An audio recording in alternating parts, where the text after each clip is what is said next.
Ya baik, Assalamualaikum warahmatullahi wabarakatuh. Berikut ini kita coba pembahasan mengenai bagaimana kita membuat IRD, lalu berikutnya KLRS, lalu berikutnya kita membuat database table menggunakan DDL, lalu berikutnya kita menggunakan DML. Ya, contoh kasusnya seperti ini.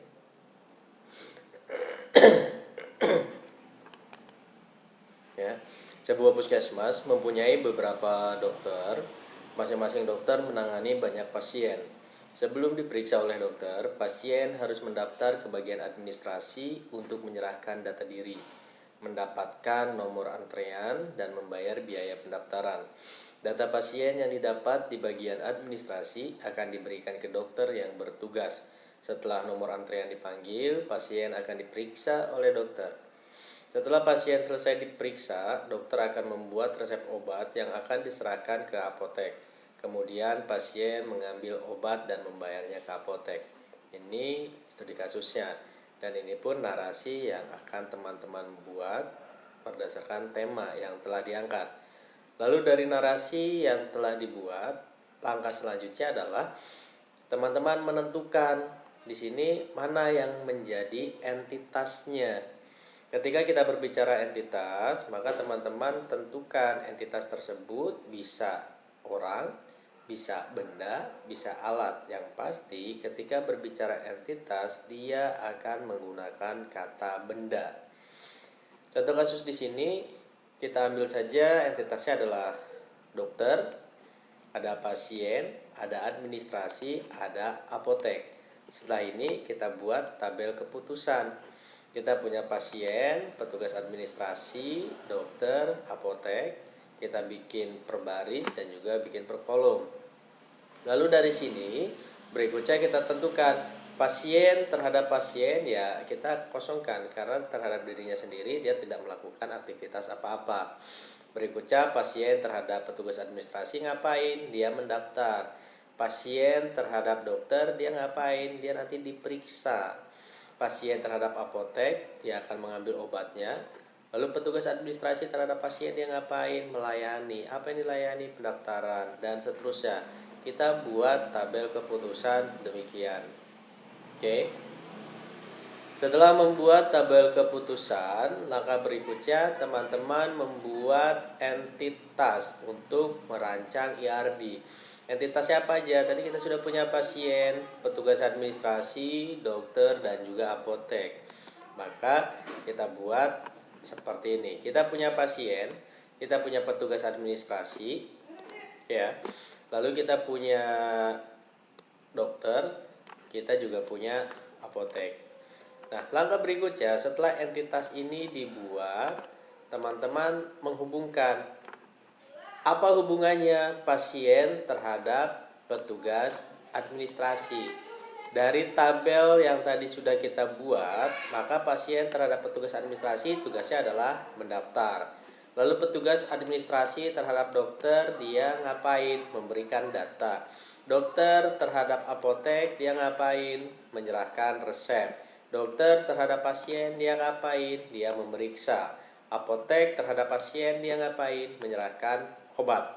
Ya, setelah entitas dapat, lalu relasinya dapat, langkah berikutnya kita tentukan atributnya. Ketika berbicara atribut, maka simbol yang kita gunakan bentuknya adalah oval. Nah, atribut ini yang harus teman-teman lakukan adalah apa yang menempel, apa yang melekat pada entitas. Untuk kasus, kita punya entitas pasien, maka yang melekat pada diri pasien, melekat ini bukan yang digunakan, tapi melekat pada diri pasien, ada apa? Ada nomor pasien. Pasien itu pasti punya nama, punya jenis kelamin, punya tanggal lahir, punya tempat lahir, punya alamat, dan seterusnya. Ya. Nah, ketika atribut ini sudah dibentuk, berikutnya teman-teman tentukan mana yang akan menjadi primary key. Ketika berbicara primary key, maka sifatnya yang unik. Setiap satu orang pasti memiliki satu identitas yang berbeda. Contoh kasus di sini kita gunakan adalah nomor pasien. Pun demikian dengan petugas administrasi. Petugas administrasi dia punya nomor induk karyawan. dia punya nama, dia punya alamat, dia punya tanggal lahir dan lain sebagainya. Ya. Ketika atribut di pasien dan di petugas administrasi sudah terbentuk, langkah selanjutnya adalah kita menentukan atribut pada relasi mendaftar. Yang perlu teman-teman ingat adalah setiap entitas pasti punya atribut.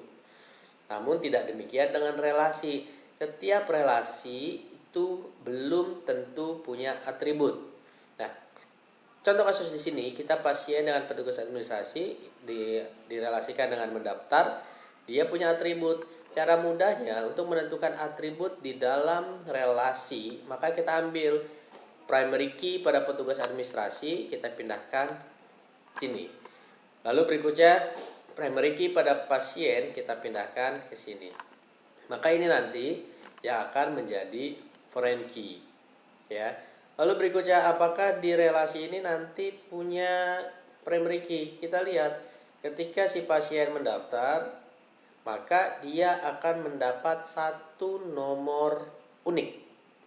Ya, nomor unik. Nah, di sini kita buat katakanlah nomor unik ini adalah nomor antriannya atau nomor pendaftarannya, maka dia akan menjadi primary key. Dan seluruhnya dicek satu persatu seperti itu. Ini untuk pembentukan IRD. Setelah pembentukan IRD, maka kita buat LRS-nya. LRS di sini nanti teman-teman bisa memindahkan dari IRD, kita bentuk menjadi LRS. Ya. Tadi kita punya tabel pasien, kita punya tabel petugas administrasi, kita punya tabel apotek, kita punya entitas dokter. Nah, ini entitas yang sudah terbentuk.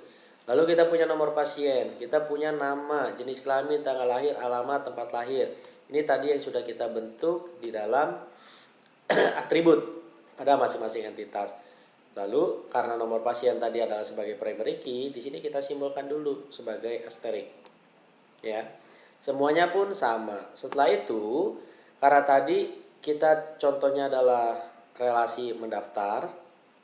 Di mendaftar kita punya nomor pasien, kita punya NIK, dan kita punya nomor antrean. Nomor pasien di mendaftar kita sebut dia sebagai foreign key, NIK sebagai foreign key, dan nomor antrean dia sebagai primary key. Maka kita relasikan dari nomor pasien pada tabel pasien, kita relasikan pada nomor pasien di tabel mendaftar. Ini hasil dari IRD yang tadi kita buat. Lalu berikutnya, dari nomor pasien, karena tadi kita belum bahas secara keseluruhan, maka nanti teman-teman bisa ngebentuk dari nomor pasien. Nanti kita punya nomor pasien pada tabel memeriksa. Ini kita buat dia sebagai foreign key. Ya, semuanya kita buat relasinya seperti itu. Ya, jadi dari IRD teman-teman bisa buat LRS. Nanti ini yang akan kita jadikan rujukan untuk membuat DDL kita. Kapan tabel tersebut memiliki relasi, kapan dia punya primary key, kapan dia punya foreign key. Ini yang kita rujuk menjadi DDL kita. Berikutnya, ketika tadi LRS-nya sudah kita bentuk, maka kita buatlah dari LRS tersebut ke dalam DBMS kita. Pada kesempatan ini kita akan menggunakan MySQL DBMS kita, yang teman-teman sebelumnya harus persiapkan terlebih dahulu. Teman-teman lakukan instalasi terlebih dahulu SAMPP. Setelah melakukan proses instalasi, maka DBMS ini akan siap digunakan jika status Apache-nya nanti kita start sehingga menampilkan demikian.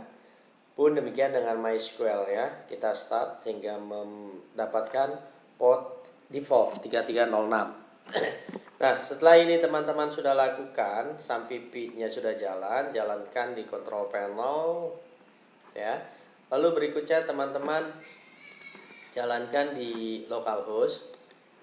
Teman-teman buka browsernya, lalu ketikkan localhost. Kalau mau cepat langsung ketikkan phpMyAdmin sehingga tampilannya nanti akan menjadi seperti ini ya. Ini kalau teman-teman menggunakan browser. Tapi kalau saya biasanya menggunakan Squelog ya, menggunakan SQL Yoke, penggunanya pun sama. Ini aktifkan dulu SAMPP-nya. Setelah itu teman-teman buka SQL Yoke-nya, buat koneksinya, lalu dia akan connect seperti ini, ya. Lalu apa yang harus dilakukan? Langkah pertama yang harus kita lakukan, karena kita sudah dapat tadi LRS ya, maka kita jalankan database kita. Kita punya DDL kita, create database. Lalu berikutnya kita buat nama database kita. Katakanlah saya buat databasenya adalah database Puskesmas. Ya. Oke, setelah menggunakan database create database DB Puskesmas, maka kalau menggunakan SQL Yoke kita running di sini. Ya. Dia akan mendapatkan ini. Satu row efektif. Berarti ini sudah berhasil kita buat database-nya. Lalu bagaimana ngeceknya? Kita cek, kita ketikkan dengan use DB Puskesmas. Ya. Kita jalankan lagi. Maka kita lihat di sini. Kita sudah punya DB Puskesmas. Kita lihat di sebelah kiri kita. Tapi kalau dengan ini kita refresh terlebih dahulu, maka dia akan muncul nih database DB Puskesmas. Ya, ini untuk pembuatan database-nya. Kalau teman-teman menggunakan SQL Yoke. Lalu bagaimana kalau menggunakan PHPMyAdmin? Kalau teman-teman menggunakan PHPMyAdmin, maka pilih di sini di SQL, ya. Dengan kondisi seperti ini, lalu teman-teman ketikkan tadi create database, namanya adalah DB Puskesmas. Ini. Karena tadi kita sudah buat, maka kita lihat hasilnya. Nah, dia akan muncul error seperti ini. Warningnya can't create database DB Puskesmas, database exist. Ini karena kita sudah buat, ya. Jadi nanti kalau teman-teman ingin membuat scriptingnya, teman-teman boleh lakukan di SQL Yoke atau lakukan pada PHPMyAdmin. Kalau melakukan pada PHPMyAdmin, teman-teman pilih tab menu SQL, jalankan di sini. Ya. Ini kalau kita sudah buat database-nya. Oke, lalu berikutnya kita buat tabelnya. Ketika kita buat tabel, pastikan kondisinya kita berada pada database DB Puskesmas. Lihatnya di mana? Kalau menggunakan SQL Yoke, teman-teman lihat di sini. Ini sudah bermain pada DB Puskesmas. Lalu kalau pada PHPMyAdmin, ya. Kalau pada PHPMyAdmin, berikutnya teman-teman lihat ini. Oke. Lalu lihat posisi di sini. Teman-teman sudah bermain pada database-nya DB Puskesmas. Ya. Nah, setelah bermain pada DB Puskesmas ini, berikutnya adalah kita buat tabelnya. Di sini saya sudah siapkan contoh pembuatannya. Ini, ya.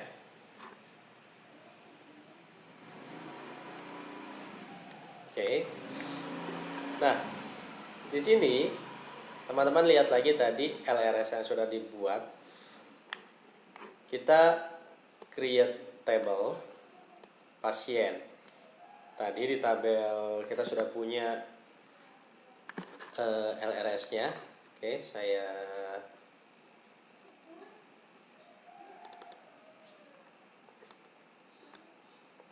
perkecil saja dulu.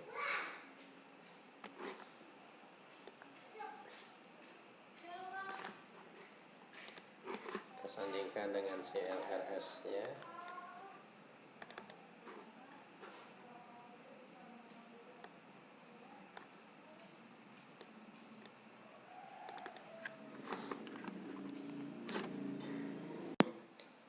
ya. Lanjut. Nah, di SQL ini berikutnya kita ingin buat tabel pasien. Ya, kita lihat kita punya pasien. Didapatnya dari mana? Ini. Oke. Berikutnya kita punya nomor pasien. Didapatnya dari mana? Ini. Terus kita punya nama, kita punya jenis kelamin, kita punya alamat, kita punya tanggal lahir, dan kita juga punya tempat lahir. Ya. Semua yang sudah kita bentuk di desain awal tadi, kita masukkan di dalam scripting DDL. Lalu berikutnya kita tentukan nomor pasien ini tipe datanya apa. Di sini kita gunakan varchar. Kenapa varchar? Karena bisa jadi nomor pasien ini nanti kita buat ada kode menggunakan numerik dan juga menggunakan abjad. Lalu berikutnya berapa ukurannya, kita buat size-nya 10, berarti dia punya 10 karakter. Lalu berikutnya di sini kita gunakan dia not null. Maka ketika kita berbicara not null, nomor pasien ini nanti wajib diisi. Nama varchar kita gunakan 50, dia pun not null, wajib diisi. Tanggal lahir karena dia menggunakan tanggal, kita pilih date dan dia pun wajib diisi, not null. Alamat kita gunakan teks, dia pun not null, wajib diisi. Tempat lahir varchar 30. Nah, kalau seperti ini maka defaultnya adalah null. Boleh diisi, boleh tidak. Ya. Ini untuk pembentukan DDL-nya. Apa yang sudah kita buat di IRD dan di LRS-nya. Lalu berikutnya, karena nomor pasien ini adalah primary key, maka kita buat primary key nomor pasien. Ya, ini engine yang kita gunakan adalah InnoDB. Default yang kita gunakan Latin 1. Terserah teman-teman mau gunakan Latin 1 atau UTF-8. Ya.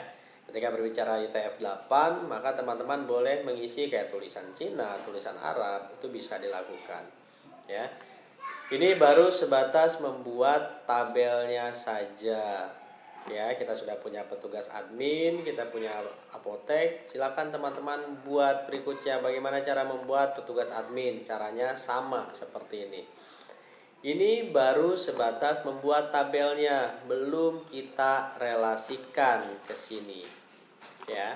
Nanti kita buat relasinya seperti apa. Jadi kita buat tabelnya dulu satu-satu. Kita punya mendaftar, memberi data, menyerahkan resep, lalu memeriksa. Buat dengan cara seperti ini. Nah, setelah teman-teman buat tabelnya saja ya, belum menggunakan relasi. Berikutnya untuk mengecek apakah sudah terbentuk atau belum, teman-teman pilih nama database yang tadi kita buat. Di sini kita punya DB Puskesmas. Lalu kita lihat tadi yang sudah terbentuk, kita punya apotek, dokter, memberi data, memeriksa, mendaftar, penyerahan resep, pasien, dan petugas admin. Di sini kita ada 8 tabel yang terbentuk. Oke, ini kalau teman-teman menggunakan PHP My Admin. Setelah ini mau ngecek lagi, kita lihat satu-satu. Kita pilih tabel apotek. Ya. Lalu berikutnya kita pilih tab menunya structure. Oke, maka ini tadi yang sudah kita buat. Kita punya NIP, statusnya primary key, kita punya nama, kita punya tanggal lahir, varcharnya sekian, tipenya sekian, tipe datanya sekian. Ya, ini jika datanya sudah terbentuk. Lalu berikutnya, untuk melakukan proses pengecekan selanjutnya, teman-teman bisa pilih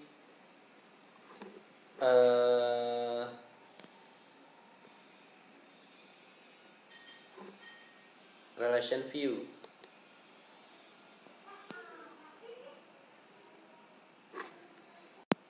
Relation view ini digunakan nanti kalau teman-teman menggunakan GUI ya, tapi ini saya tidak perkenankan untuk saat ini. Nah, selanjutnya pilih lagi teman-teman DB Puskesmas, lalu pilih More, lalu pilih Designer. Oke, maka tabel-tabel yang sudah terbentuk menjadi demikian. Oke. Ini sekali lagi belum kita relasikan. Oke, kita tadi sudah punya tabelnya si pasien ini, lalu tabelnya apotek, lalu punya tabelnya dokter, lalu kita punya tabelnya petugas admin. Ya, ini yang kita gunakan sebagai nama tabel dari entitas kita. Oke, ini kalau teman-teman menggunakan PHP MyAdmin. Selanjutnya, kalau teman-teman menggunakan SQL Yoke, maka dari sini tetap pilih DB Puskesmas, lalu pilih tab menu skema designer, lalu pilih pojok kiri, lalu kita add semua.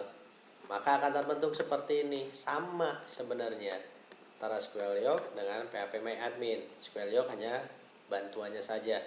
Lalu untuk melihat tipe data dan size-nya, kita pilih standar view ini. Ya, semuanya bisa dilakukan seperti itu. Ini baru sebatas pembuatan tabel, belum membuat relasinya. Ya. Lalu berikutnya kita buat relasinya sekarang.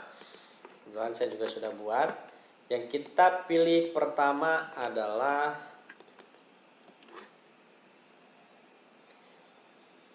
yang memiliki foreign key, ya.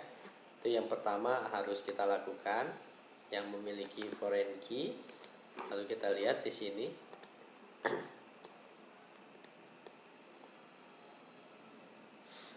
Ya. Yang memiliki foreign key tadi kita dari tabel pasien, dia mengarah pada memeriksa. Maka yang akan kita modifikasi, yang akan kita alter adalah tabel memeriksa. Maka scriptnya adalah gunakan ini, alter table memeriksa, ya. Lalu karena kita ingin menambahkan relasi, maka tambahkan di sini add constraint, ya, add constraint. Lalu berikutnya ini nama relasinya. Di sini saya gunakan nama relasinya adalah memeriksa underscore dokter. Kenapa seperti ini? Karena saya ingin merelasikan tabel memeriksa dengan tabel dokter.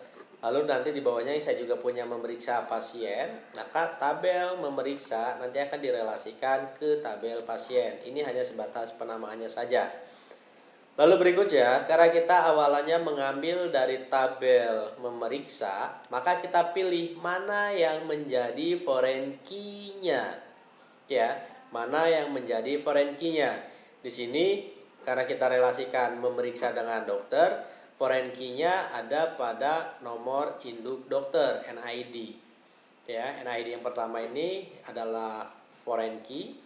Lalu berikutnya, mana yang menjadi reference kita, yang menjadi sumber rujukan kita, maka kita gunakan reference, ya, untuk menjelaskan rujukan kita. Lalu kemana kita merujuk? Kita merujuk pada tabel dokter. Mana yang menjadi primary key-nya, NID. Ya, satu relasi sudah terbentuk. Berikutnya, karena di tabel memeriksa ini kita punya dua foreign key, maka lanjutkan. Ketika ingin melanjutkan, kita gunakan tanda koma. Berikutnya, add constraint memeriksa pasien yang menjadi foreign key adalah nomornya pasien. Lalu referensinya kemana? Ke pasien. Primary key-nya yang mana? Nomor pasien. Ya, ketika sudah terbentuk, berikutnya tidak perlu lagi menggunakan koma karena ini adalah yang terakhir di nomor pasien ini. Berikutnya update cascade. Oke. Seperti ini. Setelah itu, berikutnya kita jalankan. Kembali lagi kita go. Oke. Ketika tanda seperti ini, ya, maka ini berhasil kita bentuk. Lalu berikutnya kita lihat lagi hasil desainnya seperti apa. Oke. Maka hasil desainnya sudah terbentuk nih. Kita sudah punya relasi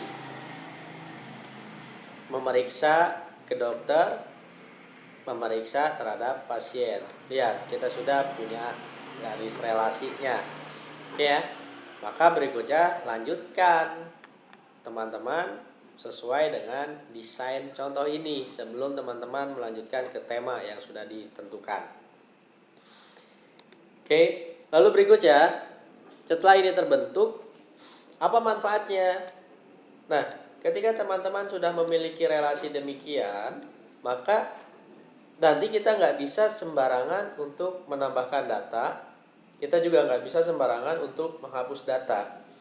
Oke, jadi langkah yang harus dilakukan nanti ketika teman-teman sudah bermain dengan DML untuk penambahan data, ubah data, hapus data, dan lain sebagainya, maka lihat struktur relasi ini. Ketika teman-teman sudah membuat relasi, maka yang harus di-input, ya, ingat, yang harus di-input, yang harus di-insert kali pertama adalah yang memiliki primary key. Maka nanti teman-teman tambahkan data dulu untuk tabel pasien. Lalu berikutnya setelah ini tambahkan data juga untuk tabel dokter. Setelah tabel pasien dan tabel dokter sudah terisi, berikutnya teman-teman baru bisa menambahkan tabel memeriksa. Ya, ini untuk status insert. Jadi tambahkan dulu yang menjadi primary key-nya, baru kita tambahkan yang menjadi foreign key-nya. Lalu lihat lagi di tabel pasien ini dia punya hubungan nggak dengan tabel lain, gitu ya. Kalau dia punya hubungan dengan tabel lain dan tabel pasien ini ternyata punya foreign key, maka tabel lain tersebut dulu yang kita isi karena dia statusnya adalah primary key dari tabel pasien. Kalau ada, gitu ya. Nah, ini untuk insert data. Berikutnya, ketika melakukan proses hapus data, kebalikannya. Ketika hapus data, maka teman-teman lakukan terlebih dahulu hapus dari yang menjadi foreign key-nya. Dalam hal ini di tabel memeriksa. Kalau recordnya sudah dihapus dan tidak ada lagi yang terhubung dengan tabel pasien dan tabel dokter, baru kita bisa hapus tabel pasien dan juga tabel dokter. Ya, ini penjelasan nanti pada saat kita melakukan DML.